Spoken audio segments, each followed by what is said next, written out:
राजकुमार और लंबी बालों वाली परी की कहानी। एक दिन की बात है, एक सुंदर राजकुमार अपने सफेद घोड़े पर जंगल से गुजर रहा था और अचानक उसने एक सुंदर आवाज सुनी। राजकुमार आवाज का पीछा करने पर राजकुमार को ऊंचे टावर की खिड़की के पास एक खूबसूरत लड़की बैठी हुई मिली।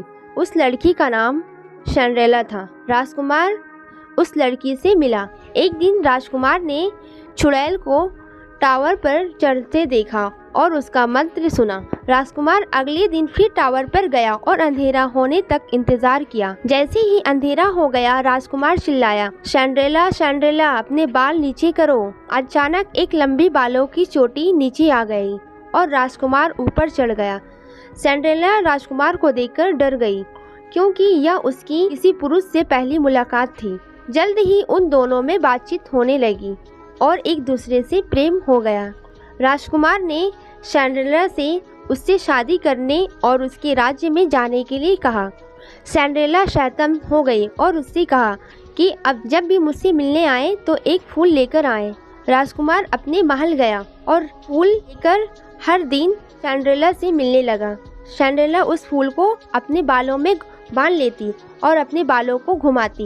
एक दिन चुड़ैल ने राजकुमार को मालिक के पास से उतरते हुए देख लिया। चुड़ैल क्रोधित हो गई, उसे बहुत बुरा लगा था। वह तुरंत ऊपर चढ़ गई और सिंड्रेला के लंबे बालों को टुकड़े में काट दिया। सिंड्रेला बहुत दुखी हुई और रोने लगी। फिर चुड़ैल ने उसे एक विस्तृत गर्म रेगिस्तान में फेंक दिया और टावर पर वापस चली गई। रात में राजकुमार वापस आया और देखा कि वहाँ सिंड्रेला नहीं है।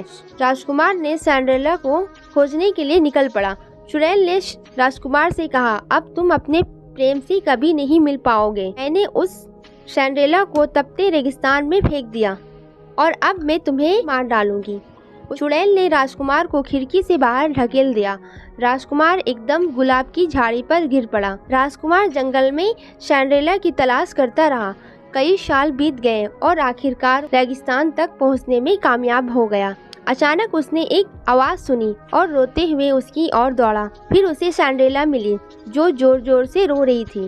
फिर सिंड्रेला और राजकुमार अपने राज्य महल में वापस चले गए और हमेशा खुशी खुशी से रहने लगे।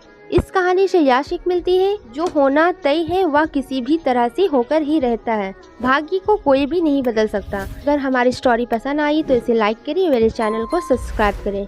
Thanks for watching.